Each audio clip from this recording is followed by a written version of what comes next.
Manchester Police face more IT problems with their £27 million IOPS system, even after Her Majesty's Inspectorate of Constabulary's inspection found serious risk of harm.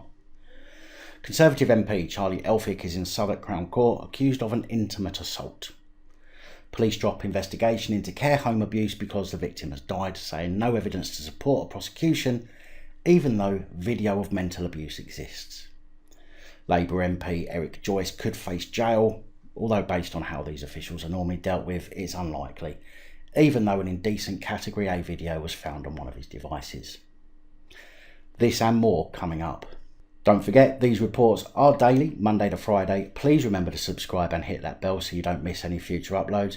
And if you do appreciate the work I do, please consider joining the channel Patreon for as little as just £3 a month to help me continue providing this content.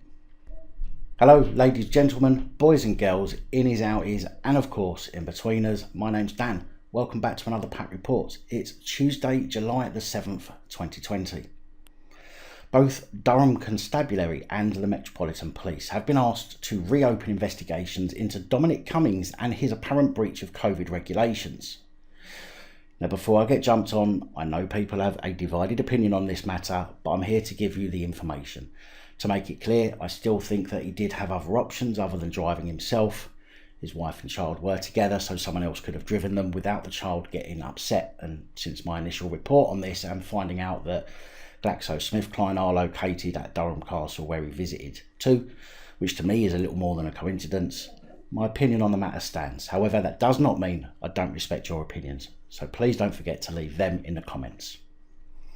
Anyway, lawyers for former North West Regional Prosecutor Nazir Afzal, Hodge, Jones and Allen have written to both forces urging them to reinvestigate further. They've also sent a letter to the Crown Prosecution Service asking them to play a proactive role in considering relevant evidence. Afzal has already threatened a private prosecution, but seems to be trying the criminal route first. In the letter to Durham Police, Mr Afzal's lawyers wrote, "We understand that you have undertaken a short, narrow investigation into 3 matters and given your views on whether they constituted a breach of the regulation. However, it appears that not all of the relevant evidence relating to those matters has been gathered. Further, a number of other alleged breaches of the regulations which occurred in Durham do not appear to have been investigated at all. Durham Constabulary investigated in June, and the result of that investigation found that Cummings may have broken the regulations, but decided to take no further action. Personally, I think if someone is found to have broken the regulations, the same ones we're being fined for, then they should face a fine too. They can then follow the same procedure as the rest of us and, not be just let off because of their position." Some time ago we spoke about Greater Manchester Police's latest and greatest computer systems and how police from the force, were all complaining about it, about just how crap it was and the fact that it wasn't working properly. Well, it seems they're having IT problems again, a problem which is intermittently affecting some elements of the IOPS system. Hey, Greater Manchester Police, have you tried turning it off and on again? Assistant Chief Constable Rob Potts has said that the issue is not affecting the recording of calls from members of the public, our response to those calls or access to critical information. Well, let's hope it's not affecting the other areas like who's at risk or who needs to be watched or protected. He said, we have tried and tested procedures in place to minimise disruption, including contingency plans, which, when required, were successfully implemented force-wide. Greater Manchester Police's priority is protecting Greater Manchester, and I would like to stress that that remains unchanged and unaffected by this problem. The IOPS system, which cost taxpayers £27 million, seems to have been plagued with issues since they switched it on. Her Majesty's Inspectorate of Constabulary, who carried out an inspection last year, told Greater Manchester Police that issues with the IT system had potentially exposed hundreds of vulnerable people to potential risk of harm, and said that they found a huge drop-off in referrals for vulnerable children and adults, as well as an inconsistent communication with council social services departments. The report also noted that the force can't be confident that it had identified and appropriately referred all people at risk to partner agencies. Chief Constable Ian Hopkins did what he does best, tried to explain his way out of it with some cop-splaining, saying, "Police is done by human beings, not by computers, and that where the Public were ringing us and we were made aware of incidents where there was significant harm or likelihood of risk to individuals or communities. We were still turning up. Well, if that's the case, Mr. Hopkins, what made you feel the need to spend £27 million on a computer system when policing is done by human beings? Do you not realise how you contradict yourself and how stupid you look? Now, I was going to do a piece on the Metropolitan Police stop in West London where Commonwealth Games gold medalist Bianca Williams and her passengers were stopped and searched. However, due to the fact it's such a high profile story, most if not all of you will have already heard about it. And to be quite frank, I'm a little bit bored of hearing people say that word. Now, as much as I dislike the police service for what they have become, there is still a job that needs doing, and making sure people are insured to drive and licensed, etc. is one of those jobs. I think we can all agree that we don't want uninsured, experienced drivers on the roads putting our loved ones at risk. All I ask for is that the police do their jobs properly. However, calling racism just because you're black and have been pulled over doesn't help. I'm not dismissing the actions of the police just because the driver was black, but as I said in reply to a Piers Morgan tweet, behave. Not every black person pulled over is done so because of racism. Stop trying to make out it is. The police treat every one of us with contempt, even us honkies. Get off the bandwagon and change the record. And although if somebody genuinely feels that they've been targeted for any reason, they should complain, it just seems that now there are a lot more stops that the police are interacting with black people that are being reported about. It simply can't be that all of a sudden the police have become more discriminative since the BLM protests, because even I don't think that they're that stupid. They're close, but not quite that stupid. And I don't think that it's because people didn't complain before.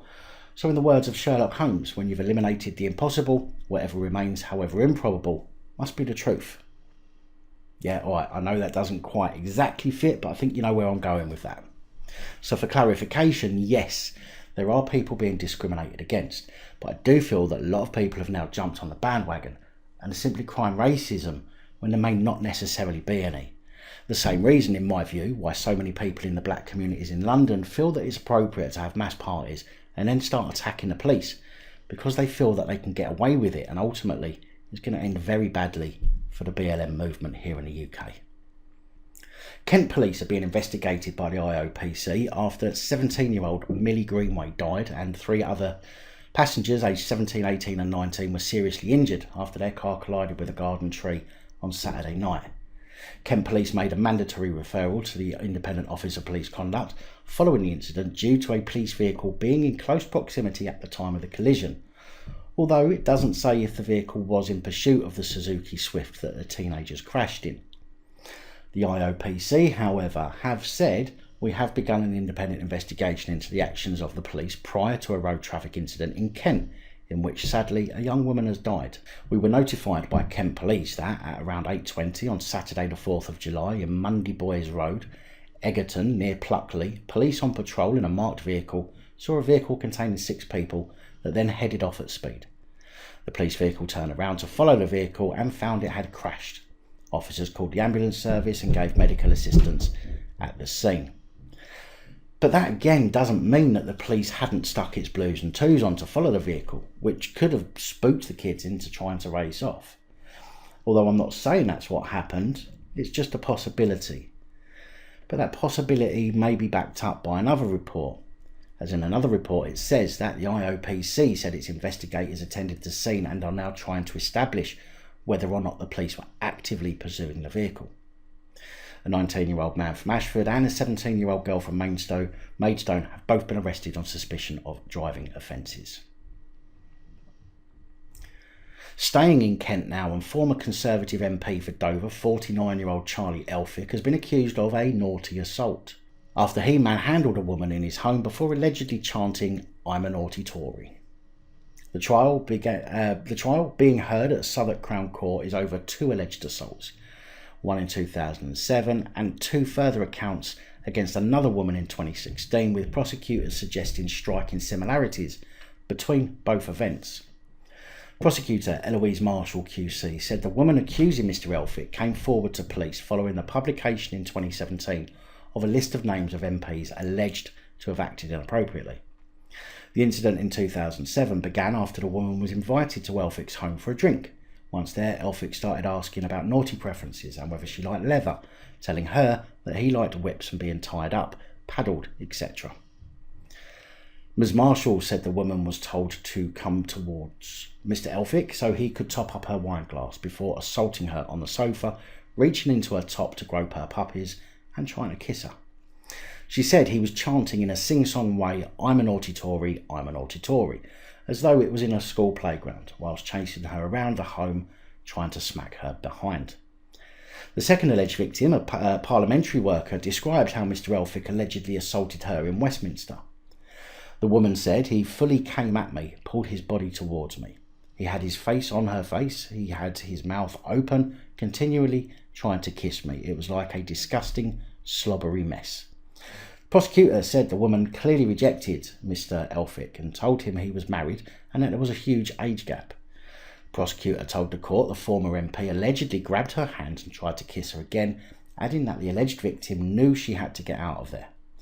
Mr. Elphic then allegedly behaved as if nothing had happened and went on to put his arms inside her coat. Ms. Marshall told jurors he said to the woman, "Oh, I'm naughty sometimes, aren't I? I can be so badly behaved, but I can't help it." Well, who'd have thought an MP would be into all that kinky stuff? A Gwent Police inspector is facing the chop after multiple misconduct allegations have been brought against him. The inspector, being referred to only as Officer A, null, is facing charges relating to 3 separate incidents. Now, before I go on, I just want to say, well done, Gwent Police, proving yet again that transparency is one of the last things you're concerned about, along with the public's perception of the police farce. In the first incident, Officer A was asked a number of times between July and October 2017 for a duty report about an investigation they were involved with, but did not respond. In the second, he was stopped on the A4042 and it was found to be driving without insurance, MOT or vehicle excise licence. The third charge was that Officer A had left their car unattended in a church car park for 8 weeks in June 2019. Not that leaving your vehicle in a car park is a criminal, procedural or ethical offence. The hearing started yesterday, Monday the 6th of July, when Inspector A, null, admitted lying about the reasons they failed to complete a duty report, admitted to also driving without insurance, MOT or vehicle excise licence, but denied producing their warrant card to another constable when they were stopped in an attempt to influence the constable's decision.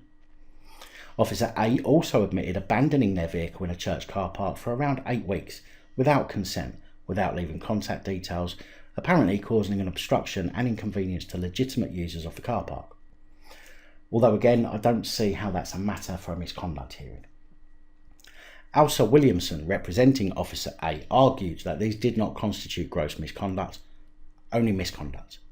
However, Miss Hayward, chairing the hearing, argued collectively these charges do justify dismissal. When Officer A was interviewed about the initial failure to provide a duty report, he explained he was going through a difficult period with his mental health at the time, and that was the explanation for his behaviour. Oh, of course it was. I wonder what page of the police manual that's on. I mean, that old chestnut is really handy. It seems to be part of every copper's defence. Now, a care home manager, Tina Bartley from Grimsby, who is believed to have filmed and spoken in videos taken in 2018, taunting an elderly man with dementia, was voluntarily interviewed by Lincolnshire Police in 2019 and suspended from her job. However, Lincolnshire Police now say that they're taking no further action because the evidence available does not support a prosecution. Now, please be aware that the video I'm about to show you upset me, and I think it'll upset some of you, if not most of you. I think this woman's a nasty, nasty woman, and Tina Bartley deserves more than firing from her job. When you saw her, when she came to see you just now, you missed her so much. I could have eaten her. You could have eaten her. Do you want to eat me? No, it's only a matter of saying. Oh, would you like to eat me? No, I wouldn't. Why not? I don't want to eat you. Why? I'm nice. Hey? I'm nice. Do what? I said I'm nice. Don't me. No, I'm a nice person. Are you a nice person, are you? Yeah. Why wouldn't you want to eat me? I don't want to eat you. Sing that song about the people. No, I'm not I singing. hate people. I hate people. I'm not singing that song. People are despicable creatures. Come on, sing it. No. Jeremy Corbyn said you got to. No, I did not. Yes, he did. You're a liar. He said you've got to sing it. No, I didn't. Yes, he did. He said you've got to sing it, otherwise he's going to take your stick off you. You're not taking my stick off me. Yes, he said that, and he said that you have gay tendencies and you like to go up men's I've got buns. no gay type tendencies. You said, what about that woman that was in your bed? I told her to clear her off. Yeah, well, I didn't get told that. I got told that you got in bed with her. I never. You might have impregnated her. Don't be stupid. Why? I didn't touch her. Well, she said that you did. That's a lie. You was making sexual advances to her. I did not make her. Yes, you did. No, I didn't. You've got some Bermuda shorts, haven't you? Hey? You've got some Bermuda shorts. No, I haven't. Yes, you have. I'm not wearing them. Why? I'm not. Oh, I forgot. You like wearing frilly dresses, don't you? No, I don't. Shall we put a dress on you? I'm not wearing a dress. Why? I'm not. A frilly dress. I'm not wearing a frilly dress. What about frilly knickers? I'm not wearing frilly knickers either. What about a bow in your head? Hey? A bow in your head? I'm not in the bone in my head. A curler in your head? I'm not some nose in my head. Pass me your stick and I'll get it drawn up. Come on. No. Pass me the stick. No. Why? I'm not casting yours. Why not? I'm not giving yours. I'll just ring down the girls and tell them to open your curtains. That's a good idea, isn't it? No, it is not. Why not? Leave it alone. Why? You like your curtains open and the window. I'll have the window open. The family of Mr Wheatley, who died in November 2019, feel quite rightly that justice has not been done, and his nephew Stuart Wheatley said, "We are very saddened and disappointed by the news that the police have decided not to pursue Tina Bardsley and her colleagues involved in the abuse of our uncle. We strongly believe that justice has not been carried out. These people used an elderly and vulnerable man to inflict their cruel, emotional torment onto him over a sustained period of time. We feel let down, firstly by the people entrusted to care for him, and secondly by the organisation responsible for serving justice when this trust was grossly abused." He added, "I'd like to say that the communication from the police after the initial media interest was non-existent. It was near impossible to speak to the officers involved in the investigation to get any kind of progress report. We are only thankful that after the abuse came to light, our uncle wasn't overly aware of the situation, which avoided any further distress. We'd also like to thank the new owners and staff at the Cathedral Nursing Home for the care he received following the abuse." Sadly, John passed away in November 2019 at the age of 78, and we are sorry that those responsible for causing him such distress near the end of his life were not brought to justice. We will now decide as a family whether to take personal legal action against those responsible. The decision not to take action appears to have been a police decision and not to do with the CPS. Detective Inspector David McKean from Lincolnshire Police's Protecting Vulnerable People unit said, "Following our investigation, no further action will be taken. In this case, following our investigation, the evidence available didn't support a prosecution. We have been in contact with the victim's family to explain the decision. Sadly, Mr Wheatley died while our investigation was ongoing. I would like to take this opportunity to pass my condolences on to Mr Wheatley's family and friends." Yeah, I'm sure they're well happy with that. Utter filth. Just because he died, they're going to let Tina Beardsley from Grimsby get away with what's clearly abuse. Tina Beardsley from Grimsby, you nasty, disgusting, cretinous, vile creature. Tina Beardsley from Grimsby, I'll say it once again, just in case anyone knows you but doesn't know about this. Tina Beardsley from Grimsby. A faster, easier way of escaping complaints has been unveiled across the country yesterday as police forces install shredders disguised as complaint boxes. That's not entirely true, although it may as well be. No, Home Office legislation introduced earlier this year now gives a range of options to be ignored. A range of options on how complaints should be handled by police. This new enhanced procedure involves an expanded complaint resolution team in some forces in the Office of the Police and Crime Commissioner, having initial contact and handling of all complaints. Isn't it nice that they can just simply make up a new job title and spend more money on services that are literally not fit for purpose? Members of the public will apparently be able to make a complaint about any police-related matter that they have witnessed or been directly affected by, and a dedicated phone line, which will open after COVID-19 lockdown restrictions are eased, will enable the public to contact the team. Remember this, folks, if you've witnessed an incident, don't be shy with those complaints when you see someone being abused. Let's make sure they earn their wages. Members of the public will also apparently be able to report a complaint online or by phone, email or post. They say that all complaints will be acknowledged quickly, no doubt with an autoresponder, providing an overview of how the complaint will be managed and progressed. Examples of complaints often include the lack of action in a case, officer attitude, local policing issues and use of police vehicles and lack of communication. Well, when this system goes live, I think we should all call Humberside Police and complain about the lack of action taken against Tina Bardsley from Grimsby. Henley Councillor Will Hamilton and Henley Mayor Ken Arlett have spoken out about how fed up they are with Thames Valley Police's excuses over the local crime wave.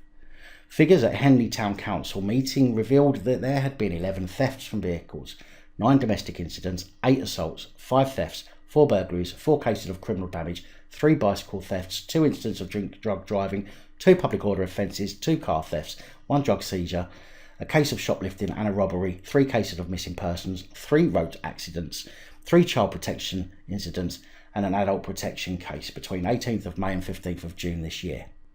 And a partridge in a pear tree. Sorry, couldn't resist.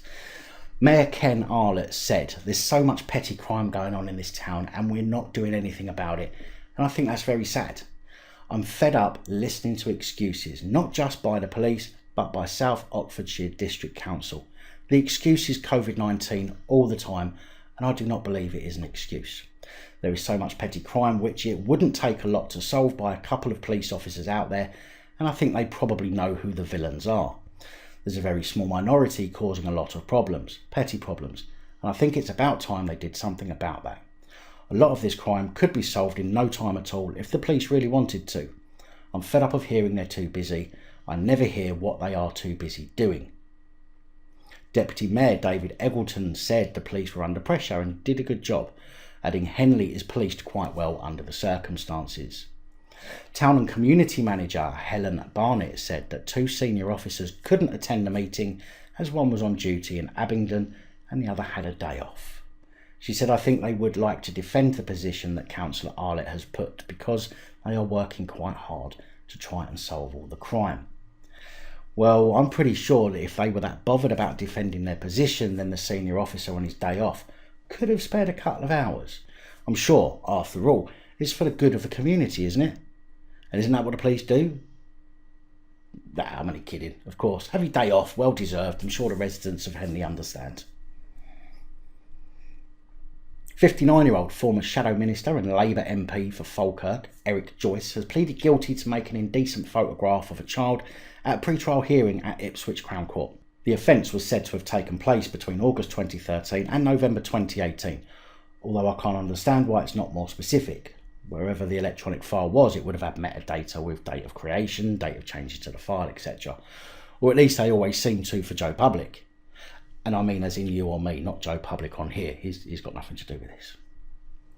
Joyce said he had received the file by email, which was sent to his spam folder. However, Judge Emma Peters said the clip, which lasts for some 51 seconds, depicts a number of children, one said to be 12 months old, and was described as Category A.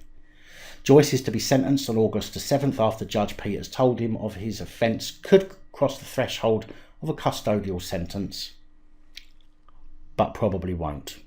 However, he has been made to sign the offenders register immediately, which is unusual as it normally gets done at sentencing. He has been bailed until his August appearance. On the 3rd of July, we spoke about the abuse that children under the care of the local authority in Lambeth were faced with, while senior figures, including councillors and police officers, turned a blind eye.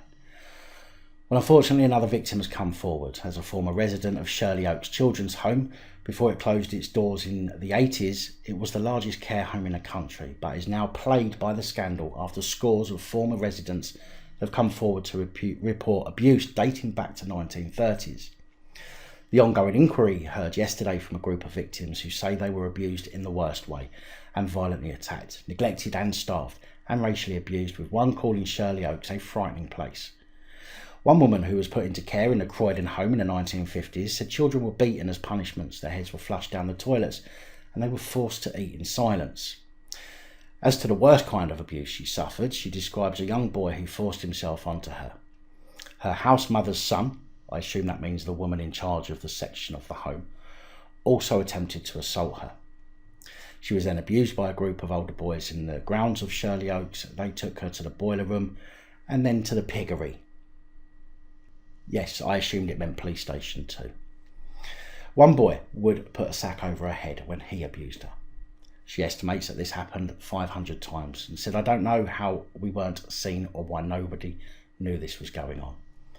Another victim told the inquiry how she was taken into care in Lambeth after suffering the worst kind of abuse at home, but found herself being repeatedly attacked at the children's home by male staff and eventually becoming pregnant. She said the male staff at the home always came into her room together. They moved around together. "During my time at the home, I felt like I was a slave. It was about survival." The independent inquiry into child abuse has heard that children as young as 3 were abused at homes run by Lambeth Council, and it's examining whether there were child protection failures by public authorities, including the council and the Met Police. The inquiry is ongoing. Come on, it's got to be about time these people who carry out these kind of atrocities are dealt with properly. No one ever seems to get punished properly for their crimes just because they have a position of authority, or had, when they should be dealt with more harshly than anyone due to those positions. Big thank you to all the supporters of the channel, especially channel Patreon supporters. Your support is truly appreciated and really does help. And that's all I have for you today. Please like, share, comment and subscribe. Let me know your thoughts, as I know many of you will. And until next time, stay safe, look after each other, film the police, and of course, other officials. Good night, all. Thank you for taking the time to watch this video. If you like the content and you'd like to help support the channel, you can do so. In the description of every video, there are some links to ways that you're able to help support the channel so I can continue putting out content. If you're unable to help us in that way, hit that subscribe button up the top there. If you haven't already, become a subscriber. That is support enough. Share the videos, comment, like, it all helps. If you're looking for something else to watch, up top there is my latest video. Down the bottom there is a video that YouTube recommends for you.